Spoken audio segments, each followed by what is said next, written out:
Bienvenue dans cette émission, messieurs et dames. Nous sommes le Congo profond, c'est-à-dire ce vaste pays qui commence du Banana dans la province du Congo central, extrême ouest dans le centre à peu près, et puis vous remontez Libenge Zongo dans la province du Sud-Ubangi avec comme chef-lieu Gemena. Vous quittez là-bas dans la partie extrême ouest nord pour aller du côté de l'extrême nord-est. Nous sommes dans le territoire de Faradje qui appartient dans la province de Haut-Ouélé avec comme chef-lieu Isiro Matari, grande personnalité connue, Maman Norite Ningapeta. Vous redescendez un tout petit peu, c'est l'île Idjui qui est rattachée à la province du Sud Kivu avec comme chef-lieu Bukavu. Et puis lorsque vous descendez jusqu'au bas là-bas vers la Botte, ça s'appelle le territoire de Sakanya. Nous sommes dans la province de Haut-Katanga avec Lubumbashi Wantanshi comme chef-lieu.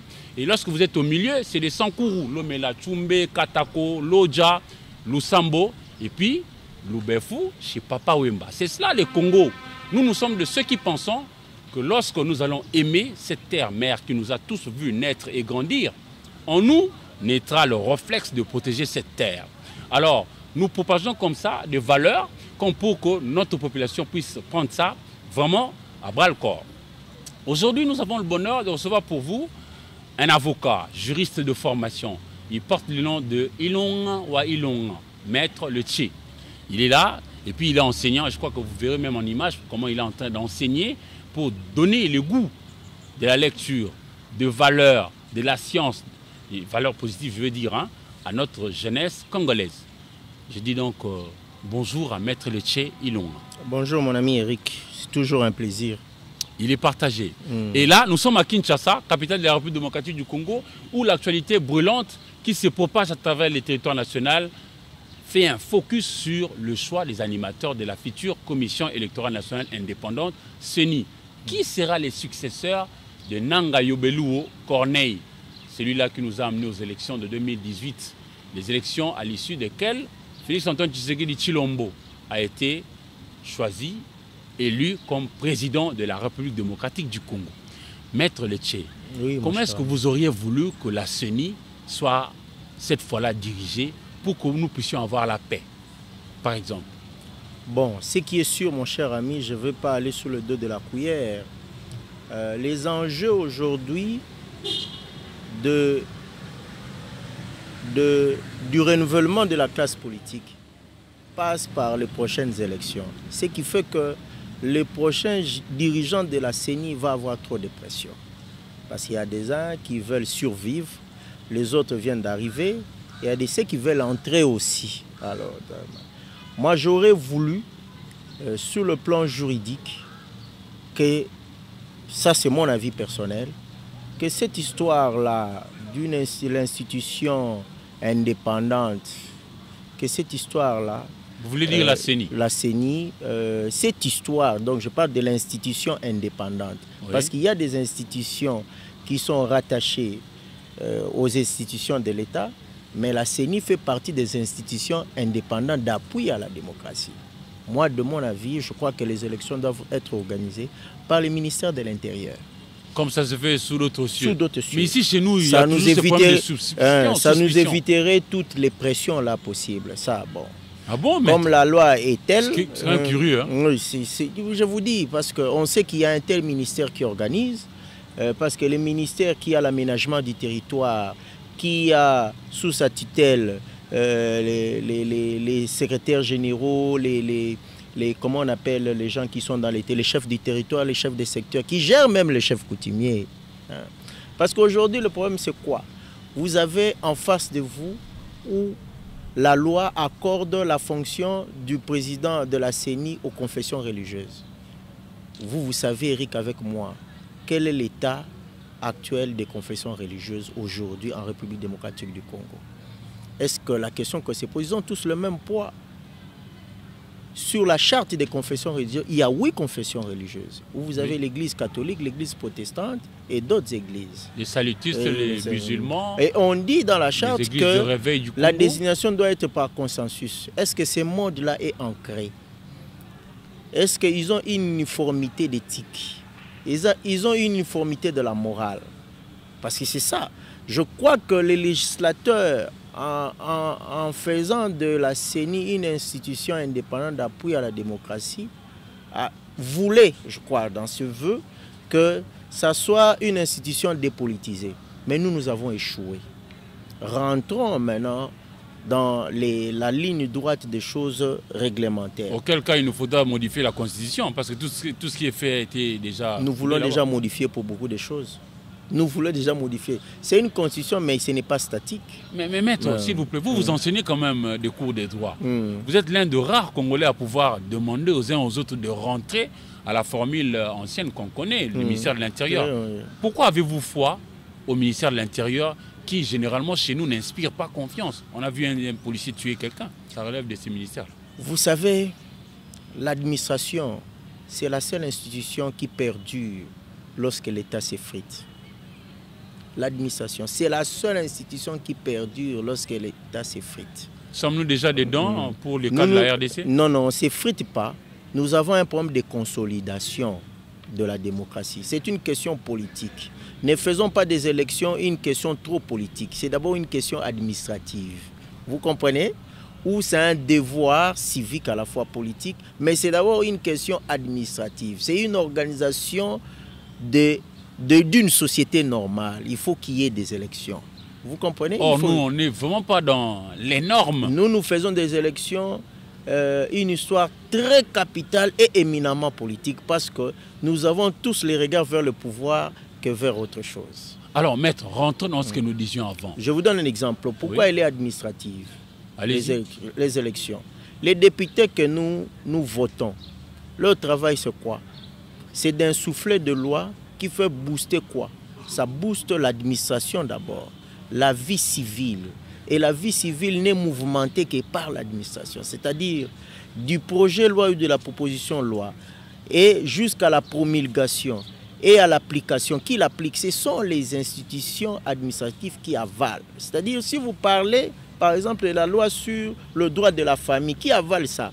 C'est l'officier de l'état civil qui fait appliquer. Vous comprenez un peu? Alors que le vote au Parlement, les députés étaient politiques pour qu'il arrive là. On peut parler du vote politique, mais le travail qu'il a fait, il a fait un travail administratif, qui a eu un travail de loi réglementaire, mais qui a eu un répondant administratif auprès de l'état civil. Vous comprenez? Donc on doit maintenant focaliser, au lieu que les gens, le Congolais, se focalisent plus sur l'aspect politique qui nous est en train de chier. Parce qu'aujourd'hui, là, la désignation d'un président de la CENI, ce n'est qu'une fonction de coordination. Pourquoi les gens s'en déchirent? Mais maître, vous avez ces discours-là parce que vous n'êtes pas politique, vous êtes peut-être scientifique. Non. Voilà pourquoi vous êtes si à l'aise? Vous savez, hein, l'objectif du droit, c'est la paix. L'objectif du droit, c'est la paix. C'est-à-dire, dans ma réflexion profonde, je trouvais que cette histoire des institutions d'appui à la démocratie est budgétivore et conflictuelle. Ça devient conflictogène. Parce que là, maintenant, vous avez quoi? Au-delà de la présidence de la CENI, vous avez les postes qui se répartissent entre la majorité et l'opposition. Voire même la société civile. Si nous donnons ce rôle-là au chef du territoire, à Aketi, au Congo profond, comme vous le dites, vous donnez nous sommes dans les Bazouélé. Vous donnez la charge à un chef de district d'organiser les élections sur les territoires. Vous verrez qu'il est d'abord administratif, il va répondre administrativement. Mais lorsque vous mettez une institution aujourd'hui, remarquez, vous savez, c'est vrai, nous allons voter, mais les gens s'arrangent. Il dit, bon, je vais être élu député dans tel coin. Il s'arrange pour que les membres de la CENI, de la compilation, soient les gens de son coin. Or, l'administration est apolitique. Je ne sais pas si vous me comprenez. Les centres de compilation doivent être apolitiques. Alors, si on cherche, parce que le seul coin où le feu maréchal dans cette république, où le feu maréchal, le deux héritage de maréchal, où c'était apolitique, c'était la magistrature et c'était l'administration.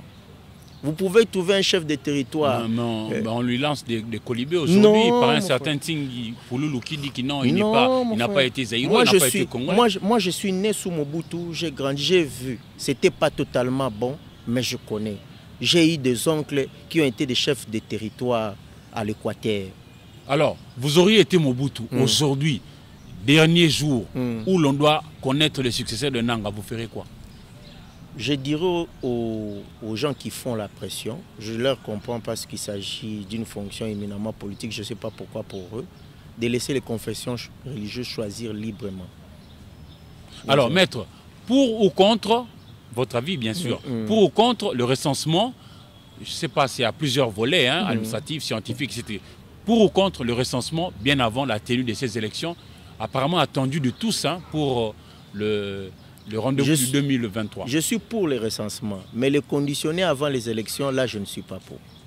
Parce qu'aujourd'hui, là, nous avons soif de diluer notre démocratie par une rivière pesante. Donc, on a besoin de la paix. Et or, aujourd'hui, le Congolais module son évolution sur le cycle électoral, surtout à la fonction présidentielle.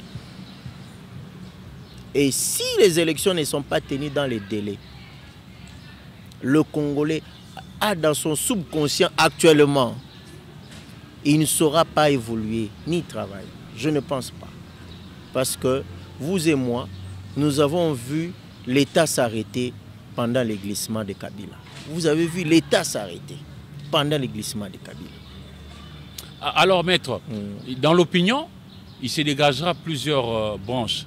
Selon vous, doit-on, s'il faut aller aux élections en 2023 tel que c'est prévu, commencer par la base, c'est-à-dire au niveau de la territoriale, au niveau urbain, et remonter jusqu'au niveau de la présidentielle, ou que, comme toujours, relativement chez nous au Congo, on lorgne plus le fauteuil présidentiel, la députation nationale, et ça va évoluer jusqu'au sénatorial. Vous savez, je t'ai parlé tantôt que cette rivière-là, pesante-là, hein, qui doit couler aussi facilement au Congo, doit passer par les élections.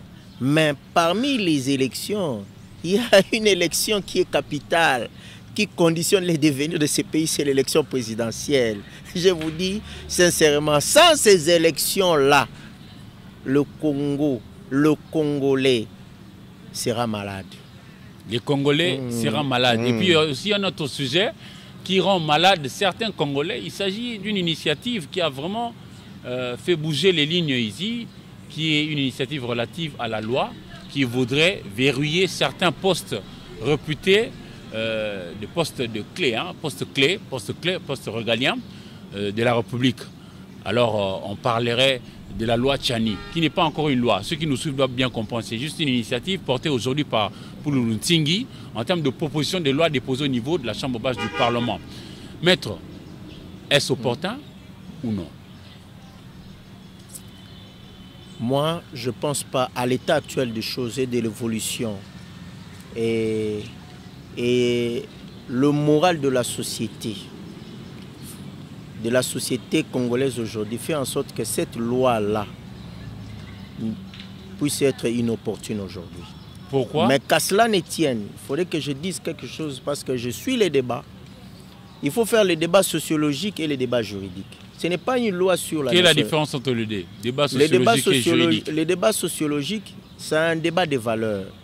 Les débats juridiques, c'est un débat des règles de droit. Comme vous avez dit, la loi Tchani, je vous dirais que ce n'est pas la loi Tchani parce qu'il n'a aucune qualité pour déposer une proposition de loi au Parlement. Parce qu'il n'y a qu'un député qui peut déposer une proposition de loi. Revêtu de la robe nuptiale d'être élu du peuple, oui. Oui, parce qu'on ne peut pas parler de la loi Tchani. C'est vraiment un débat juridique. Hein. La proposition de loi ne peut porter le nom que de son initiateur qui a la qualité d'un député. Donc on ne peut pas parler de la loi Tchani. On peut parler de la loi Lutundu là, sur l'organisation des partis politiques. Mais on ne peut pas parler de la loi Tchani. Donc on peut parler de la loi Pouloulou. Je peux comprendre. Alors, ça c'est la technicité. Deuxième, la question juridique c'est quoi? Est-ce que c'est une loi sur la nationalité? J'ai dit non. C'est une loi sur la représentation, la conditionnalité d'accessibilité à une fonction. Vous comprenez? Ce n'est pas une loi sur la nationalité.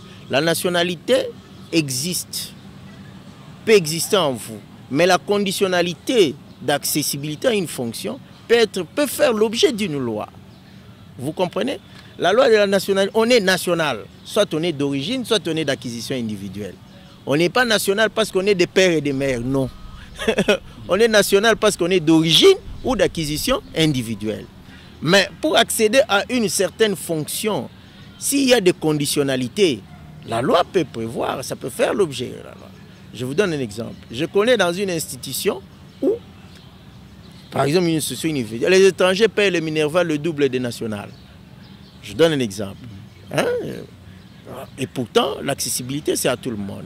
Je connais une loi dans ces pays où pour être gouverneur de la Banque centrale, il faut être des pères et des mères. Ça existe déjà, on a déjà un exemple. Donc sur le plan juridique, ce n'est pas une loi sur la nationalité. Je peux être national congolais de mon père, je peux être congolais de ma mère, je peux être congolais de mon père et de ma mère, je peux être congolais par option, je peux être congolais par naturalisation individuelle, je peux être congolais. Mais l'accessibilité à une fonction, à certaines fonctions, nécessite qu'on peut faire l'objet d'une loi. Ça, c'est le débat juridique. Mais sur le plan sociologique, c'est là que je trouve que le débat n'est pas opportun. Parce que là, nous avons trop de priorités.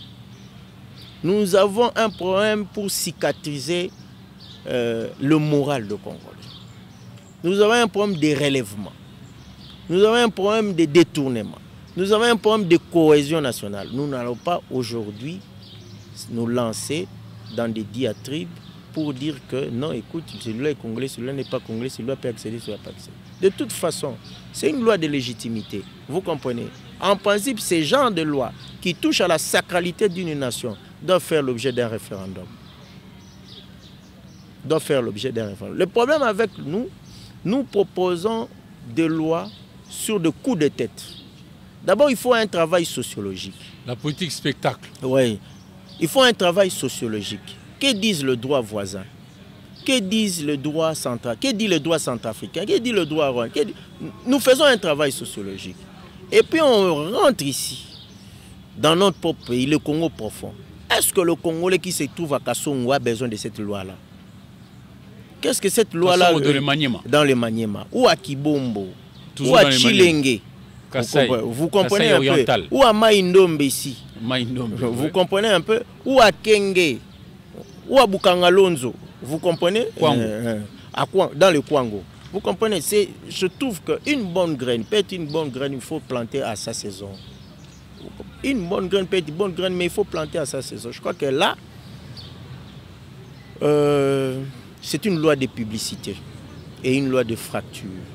Alors c'est lui qui a commencé à distiller ces débats-là dans la communauté, c'est Tchani. Et puis, il a plutôt argumenté disant que notre pays a été souvent l'objet de beaucoup d'infiltrations. Alors, que répondez-vous à ceux des Congolais qui pensent comme lui, que nous avons été souvent infiltrés par certains voisins véreux et qui nous feraient du mal par devers notre naïveté? Bon, moi je crois que cet argument-là est battu en brèche. Cette infiltration a fait que ces infiltrés-là soient devenus présidents de la République. Depuis que nous sommes dans ces pays, toi tu vis avec moi. Nous avons un étranger qui a dirigé ces pays. Ça peut être des infiltrations, des escarmouches, les gens qui peuvent... D'ailleurs, le président qui nous dirige là aujourd'hui, il est des pères et des mères congolais. Mais aujourd'hui, on tue des gens à Beni. Tu n'as pas entendu qu'on a tué des gens à Beni dernièrement? Ce sont des infiltrations des ADF Nalo. Ils sont des étrangers. Ça n'a rien à voir. Ça n'a rien à voir. Je ne suis pas contre la sémantique ou l'initiative. Mais je dis que la période, une loi doit être déterminée aussi temporellement. Le doyen Kalongo disait les impératifs de l'élaboration. Les impératifs d'une loi. Une loi doit tenir compte des impératifs de développement et de l'épanouissement d'une société. Est-ce que tu vas te sentir épanoui dans cette loi-là? Et maître, d'ailleurs, votre réponse nous plonge dans une autre question. Il y a encore une autre proposition de loi, cette fois-là portée par un élu du peuple, qui lui voudrait que désormais, excusez-moi, j'ai beaucoup de respect par rapport à la femme, de manière particulière, mais qui lui voudrait proposer à ce que la femme congolaise, pour être dotée, je ne sais pas, c'est une proposition de loi également soumise au niveau de la chambre basse, que l'on puisse désormais payer les montants équivalents en francs congolais à 500 $ américains. Vous, en tant que juriste, comment est-ce que vous avez accueilli déjà le son de cloche de cette proposition-là? La première des choses... Politique spectacle encore? Je pense que c'est encore une fois une loi, une proposition de loi inutile. Pourquoi? Mon cher ami, tu sais, dans le code de la famille, il était question que le président Mobutu, par une ordonnance loi, détermine les montants de la dot. Et il n'a jamais fait. Pourquoi? Parce que je suis sûr que dans son fort intérieur, comme il avait la philosophie des retours à l'authenticité, il avait trop de la valeur pour la femme, qui n'a pas voulu chosifier la femme. Vraiment. Parce qu'on dit que d'ailleurs pour sa fille Ngawali, il n'a demandé que 5 zaïrs et puis une botte de koni. Je ne sais pas comment on peut appeler ça. Donc, les gens ne pensent pas, parce qu'il a laissé cette incise-là, même les députés de l'époque, qu'on appelait les commissaires des peuples, à ces points-là, ils ont dit non, nous laissons la charge au chef de l'État. Moi, je pense que lui, comme il était dans la philosophie des retours à l'authenticité, il n'a pas voulu chosifier la femme. La dot chez nous, elle est obligatoire, mais elle est symbolique. Nous avons une diversité. Ça, c'est dans les principes. Obligatoire, mais symbolique. Mais dans le fait. Je vous dis sincèrement, aujourd'hui, il y a des exagérations. Et en plus, que cette loi Pouloulou-là ne tient compte que de Kinshasa. Est-ce que vous avez tenu compte du pouvoir d'achat à Karawa? Est-ce que vous avez tenu compte du pouvoir d'achat à Bosobolo? Il peut plafonner. Est-ce que vous n'allez pas réveiller? Vous allez introduire dans nos cultures, notre culture n'a pas d'égal à une monnaie étrangère. Vous allez introduire dans nos cultures que nous puissions parler dans nos cultures avec une monnaie étrangère. Parce que dans nos cultures, nous ne parlons même pas de la monnaie nationale. Vous avez déjà remarqué lorsque les Banzonzi parlent, hein, ce sont des cola. Vous comprenez? On a égard, on évite de parler de l'argent. On évite. Mais là, malsain, vous allez introduire dans nos cultures que mon oncle qui est entendant à Chilingue là-bas puisse discuter, je parle bien de discuter sur son enfant, sur l'amour de son enfant, sur l'élévation de son enfant, sur un montant libellé à l'étranger. Non, je crois que c'est trop. Je crois que c'est trop. Ce n'est même pas opportun. Est-ce que quelqu'un lui a dit que c'était opportun? C'est lui qui sent que, bon, écoute, la facture, soi-disant, entre guillemets, parce que moi, je suis dans une culture où on ne remet même pas de facture. Ça ne pose même pas de problème. Chez nous, dans ma culture, on ne remet même pas de facture. Et puis, nous n'avons pas l'obligation de discuter de la dot. Dans ma culture à moi, on ne discute pas de la dot. C'est que si tu viens prendre ma fille, comme j'en ai 2 là, comme ton enfant, que tu formes bien au collège, là, s'il veut épouser ma fille sublime à Liana, là, je vais te demander, vois ce que tu peux, viens me donner. C'est symbolique. À regarder votre geste, maître, ça veut dire que vous, selon vous, vous proposez aux élus du peuple de rejeter. Il faut, en tout cas, c'est faire passer ça dans les oubliettes. Même pas soumettre ça au débat. Vous savez, je veux vous dire, je vais vous faire voir la grandeur de nos pères.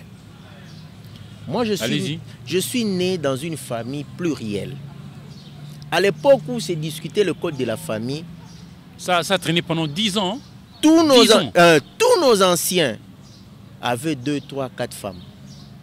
Mais le courage qu'ils ont pris d'élever l'option sur la monogamie.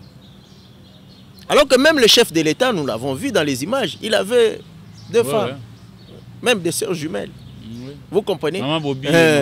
Mais le chef ils ont levé l'option sur la monogamie. C'est-à-dire que ce sont des pères qui voyaient le futur d'une nation. Alors nous n'allons pas commercialiser le mariage. Le mariage n'est pas une société commerciale. Parce que là, c'est de faire des mariages une société commerciale. Et c'est mauvais. Et vous verrez, vous savez, nous qui sommes mariés, des fois, nous traitons nos femmes en rapport avec la valeur qu'on nous a donnée dans la belle famille en entrant. Tu imagines que lorsqu'on fixe le taux, c'est-à-dire qu'en entrant, mes jeunes frères qui sont derrière, qui ne sont pas encore mariés, donc il est là, Il regarde sa femme, il voit le plafonnement. Moi, je ne sais même pas à quel montant j'ai marié ma femme parce que ce n'était pas opportun. Ce n'était pas inutile de fixer. Mais si vous fixez ça dans une loi, ça nous restera dans notre vie de ménage. Oui. Non, ce n'est pas bien.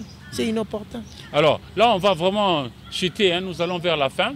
On va effleurer un sujet qui avait quand même fait aussi beaucoup de problèmes ici dans la communauté. Il s'agit d'un jeune homme de la deuxième année de graduat, de l'UNIKIN, qui était en plein exercice de TP, travail pratique. Et puis, il a connu la mort pour avoir manqué d'avoir porté... il a manqué les cache-nez. Les cache-nez, c'est ces dispositifs que l'on met sur le visage pour ne pas contracter la maladie du coronavirus, ni non plus pour ne pas en propager dans la communauté. Qu'est-ce que ça vous a fait? Et vous auriez voulu que ça se passe comment pour les jours d'après, par rapport aux policiers qui sont là, en principe, dans nos rues et dans nos quartiers? Bon. C'est une bavure qui m'a choqué, mais ça ne m'a pas étonné. Pourquoi ça ne vous étonne pas? Pourquoi? Parce que... Vous restez simplement dans les chocs. Les regards que j'ai des agents de la police, c'est les regards que j'ai des malfrats. Vous savez, si vous sortez de ces pays, vous allez à l'étranger. Un agent de la police, c'est quelqu'un qui est respecté, respectable, qui commence par vous respecter avant que vous ne le respectez. Il vous appelle monsieur. Vous voyez nos agents, s'il vous plaît, voyez nos agents de la police. Même à Lingala, hey yo, vous comprenez? C'est-à-dire que nous avons un problème d'éducation de ces policiers. C'est un problème. Je crois, c'est un problème de recrutement. Mais il y en a aussi des bons qui font bien leur travail. Tu les as vus où? Ici, à Kinshasa. En tout cas, moi, ce sont des cas très rares. Moi, je te dis, sur ce point-là, j'ai comme l'impression que dans la société, dans notre pays, on n'est pas venu recruter dans les universités les policiers. Vous savez, moi, lorsque j'étais jeune, j'ai rêvé d'être policier pour aller à l'EFO, militaire, garde civile. Mais aujourd'hui, je ne peux pas envoyer mon fils. Je ne peux pas envoyer mon fils. Je ne peux pas envoyer. Parce que si vous voyez, déjà dans son regard, vous avez l'impression, le regard du policier vous met déjà en insécurité.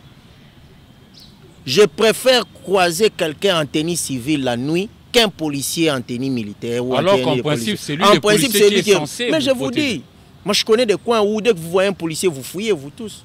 Les policiers qui vous interpellent, la première des choses, c'est mettre la main dans la poche.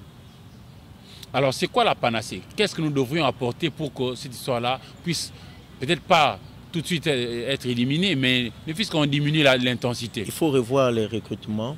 Il faut mettre la direction à quelqu'un qui a une forte impression, un pouvoir très fort. Je ne vais pas citer le nom. J'ai vu dans cette ville, il y a un général, je ne vais pas citer le nom, où il a dit que tout le monde devait avoir ceinture de sécurité. Nous avons tous exécuté et les policiers étaient corrects. Dans cette même ville ici, j'ai vu ça. J'ai vu un général de la police où je l'ai vu. Il était d'abord lui-même élégant, propre, qui pouvait écouter le problème des justiciables. Le problème avec moi, je suis avocat, ça fait autant d'années. Si vous m'appelez ou dites non, j'ai un problème au souci, je n'y vais pas. Pourquoi? Je dis, aller dans les soucis, ce sont des impolis naturels. Je vous l'ai dit, en tout cas, sans embâche. On vous respecte même pas. Il n'y a pas lieu de corriger, ça restera comme ça à l'uitam éternel. Non, mais je ne sais pas, il faut voir le ministre de l'Intérieur, peut-être leur chef, le général, il doit les tirer. Mais est-ce que ce sont des policiers qui écoutent? Vous savez qu'ils ont des parades. On leur rappelle alors de tout le temps, ils n'écoutent pas. Vous avez parlé dernièrement, on a parlé de Diana. Mais ils continuent à arracher. Un policier qui arrache des plaques d'immatriculation, vous avez vu ça où, dans quel pays? Il n'y a qu'ici au Congo. Il n'y a qu'ici au Congo qu'on peut voir des choses comme ça. Il n'y a qu'ici au Congo. Avec les policiers là, c'est... Au fait, ils ont fait de cette culture un mode de vie. Malheureusement. Vous voyez que... Moi, j'ai vu quelqu'un être interpellé pour le cache-nez. C'est-à-dire la Jeep, la pick-up s'arrête, on prend un monsieur, on prend, on le soulève, on le jette. J'étais scandalisé. J'essaie d'intervenir en tant qu'avocat, on me répond Mboko Yayo. Ça, c'est un pays de malades. À cela, il faut leur répondre que oui, Mboko Yayo a bissé plutôt au Bongisango. Maître, je ne sais pas s'il y aurait une question que vous auriez voulu que je vous pose, que je n'ai pas fait. Vous pouvez avoir un propos libre, sinon on a terminé. Moi, je vais rebondir sur la question de la CENI. Oui. J'étais en train de réfléchir des legs référenda dans l'avenir, qu'il faudrait supprimer cette histoire-là de la CENI. Je vous dis sincèrement, parce que elle devient conflictogène, cette institution-là. Elle devient sincèrement conflictogène. Vous voyez où on déshabille moralement les hommes de Dieu. Regardez dans les réseaux sociaux. Mon frère, toi et moi, nous avons étudié dans une école catholique. Est-ce qu'on pourrait parler comme ça au cardinal Maloula? Mais non, non. Est-ce qu'on pouvait parler comme ça la politesse, au cardinal Etchou? L'impolitesse, franchement. Si je peux donner comme conseil même à mes pères, là, c'est de se retirer carrément de cette histoire. Et de laisser les politiques aller leur temps. Parce que là, vous touchez même la foi.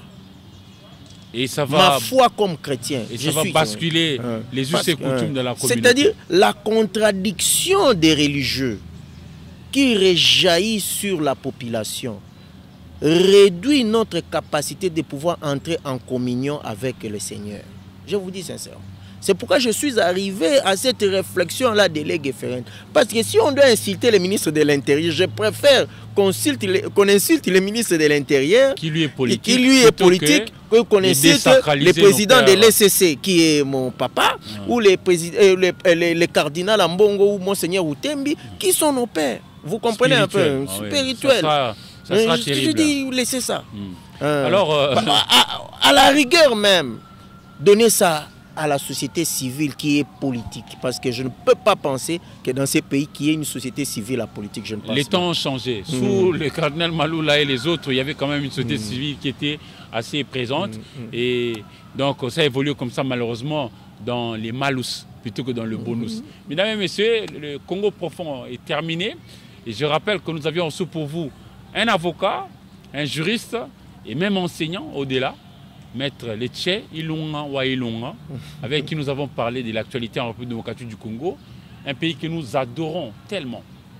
Je nous invite, moi y compris, à pouvoir mutualiser nos efforts pour véritablement rencontrer une des phrases de notre hymne national qui dit « Nous peuplerons ton sol, mais on ne va pas seulement peupler, mais nous assurerons ta grandeur. » Je crois qu'on a assez peuplé, mais on n'a pas encore atteint l'autre pan, qui est celui d'assurer la grandeur. Au revoir.